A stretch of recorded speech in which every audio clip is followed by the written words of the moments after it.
کو فرعون نے کیا حکم دیا کہ میں تمہارے ہاتھ پاؤں لٹکا کے تمہیں قتل کر دوں گا. تو جادوگروں نے کیا جواب دیا؟ انہ من یاتی ربہ مجرما، جو اپنے رب کے پاس مجرم بن کے آئے گا اس کے لیے جہنم کی آگ ہے جس میں نہ وہ مرے گا اور نہ جیے گا.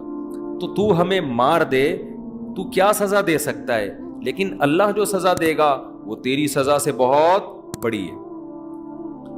آگے قرآن کہتا ہے وَلَقَدْ أَوْحَيْنَا إِلَى مُوسَى، سورہ اعراف میں اس کی زیادہ تفصیل ہے. جب یہ مقابلہ ہارا ہے نا فرعون، تو اب اس کی مخالفت نے اور زیادہ شدت پکڑ لی، کیونکہ بہت سے لوگ کس کی طرف چلے گئے؟ حضرت موسیٰ کی طرف. فرعون کو اندازہ ہو گیا بھئی یہ جو مخالف موسیٰ علیہ السلام میں یہ اور زیادہ ان کی مقبولیت بڑھ رہی. اس کے اپنے محل میں کچھ لوگ اس کی اپنی بیوی مسلمان ہو گئی فرعون کی. آپ اندازہ لگاؤ، اتنے عیش میں رہنے والی حضرت آسیہ، اور وہ کس پر ایمان لے آئی؟ حضرت موسیٰ پہ. کیونکہ وہ تو دیکھا تھا نا، اسے تو محل میں بچہ ان کی گود میں پلا تھا. ان کو تو یقین تھا کہ میرا جس کو میں نے بیٹا بنایا ہوا ہے یہ برحق ہے، اور میرا شوہر کیا ہے؟ ظالم. تو قرآن نے حضرت آسیہ کا تذکرہ بڑے اچھے انداز میں کیا ہے. ضرب اللہ مثلا للذین آمنوا امرأۃ نوح للذین کفروا امرأۃ نوح وامرأۃ لوط. اللہ کہتے ہیں کافروں کے لیے میں نوح کی بیوی اور لوط کی بیوی کی مثال بیان کرتا ہوں. پیغمبروں کی بیویاں ہو کے بھی جہنم کی آگ میں.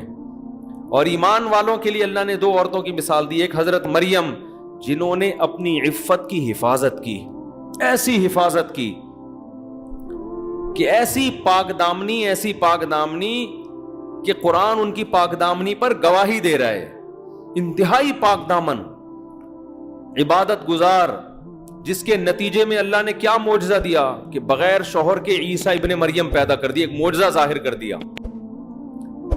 اور پھر ان کی پاک دامنی کو بیان کیا اللہ تعالیٰ نے انجیل میں. اور دوسری مثال اللہ نے دی ہے حضرت آسیہ کی، کہ وہ کیا ہے؟ قرآن کی وَضَرَبَ اللَّهُ لِلَّذِينَ آمَنُوا وَضَرَبَ اللَّهُ مَثَلًا لِلَّذِينَ آمَنُوا امْرَأَةَ فِرْعَوْنَ إِذْ قَالَتْ رَبِّ ابْنِ لِي عِندَكَ بَيْتًا فِي الْجَنَّةِ. فرعون نے اتنے ظلم کیے، کہا جاتا ہے کہ جب اس کو لگا نا کہ میری بیوی ہی میرا انکار کر رہی ہے، تو ظاہر ہے اس سے تو آپ کی ویلیو اور زیادہ خراب ہو جائے گی. اس نے ظلم کے پہاڑ توڑے. اور بعض روایات میں آتا ہے کہ کیلوں کو نا پھٹے میں الٹا لگا کے ان کیلوں پہ ان کو لٹایا ہے سزا دینے کے لیے، اور پھر کھینچا ہے پکڑ کے.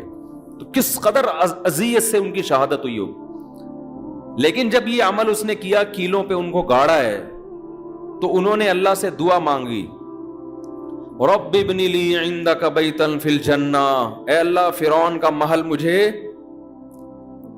نہیں چاہیے، تو میرے لیے جنت میں کیا بنا دے؟ اس جیسا، اس سے اچھا گھر بنا دے. وَنَجِّنِي مِن فِرْعَوْنَ وَعَمَلِهِ، اور اس کے جو ظلم ہے اور اس فرعون سے مجھے نجات دے دے. اس نے تو بہت ظلم کیا تھا. تو اس دعا کے نتیجے میں اللہ نے آپ کو شہادت دی کہ فرعون نے ارادہ کیا ان کو قتل کر دو، ورنہ اس سے پہلے بہت ظلم کر رہا تھا. تو وہ یہ چاہتی تھی کہ اس ظلم سے میری کیا ہو جائے؟ نجات. تو بعض دفعہ اللہ کسی کو اپنے پاس بلا کے بھی ظلم سے کیا دے دیتا ہے؟ نجات دیتا ہے. اور انہوں نے دعا مانگی کہ اللہ، ظاہر ہے فرعون کے محل سے وہ کہاں جائیں گی؟ تو رب ابن لی عندک بیتا فی الجنہ، اتنا بڑا عالی شان محل جہاں سہولت کی ہر چیز ہے، میں تیری خاطر چھوڑ رہی ہوں، تو اس کا نیب البدل اے اللہ تو مجھے جنت میں دے دے. تو اللہ نے ان کی دعا کو قبول کیا. تو حدیث میں آتا ہے عورتوں میں کامل بہت کم عورتیں ہوئی ہیں، بہت کم عورتیں ہیں جو ولایت کے کمال تک پہنچی ہیں، جن میں ایک حضرت مریم اور ایک حضرت آسیہ جو ولایت کے کمال تک پہنچی ہیں، او کما قال صلی اللہ علیہ وسلم. تو اب کیا ہوا ہے کہ فرعون نے مظالم شروع کر دیے، لیکن قرآن کہتا ہے ہم نے بھی فرعون کو آزمائشوں میں لانا شروع کیا.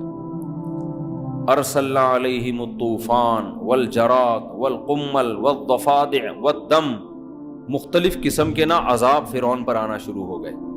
طوفان آنا شروع ہو گئے, کھیتیاں تباہ ہونا شروع ہو گئی, الجراد ٹڈیوں نے کھیتیوں کو کھانا شروع کر دیا. جب بھی کوئی مصیبت آتی نا تو شروع میں تو فرعون کہتا ہے یہ معاذ اللہ موسیٰ کی نحوست ہے. جب تک موسیٰ ہمارے درمیان نہیں تھا اس وقت تک ہمارے ملک میں ایسے حالات کبھی بھی نہیں آئے. ہماری معیشت مسلسل ترقی کر رہی تھی, نہ کھیتیاں تباہ ہوتی تھی, نہ عذاب آتے تھے. اور ہمیشہ کس پہ ڈال دیتا؟ موسیٰ علیہ السلام. اللہ کہتے ہیں پھر ہم نے پے در پہ آزمائشیں بھیجنا شروع کی, پے در پہ اتنی کنٹینیو بھیجو کہ ان کو یقین آ جائے کہ یہ قدرتی آفات نہیں ہے. قدرتی آفت تو سال میں 1 دفعہ ہو جائے گی نا, 2 دفعہ ہو جائے گی, 3 دفعہ ہو جائے گی. تو ایسی پے در پہ آفات بھیجو کہ فرعون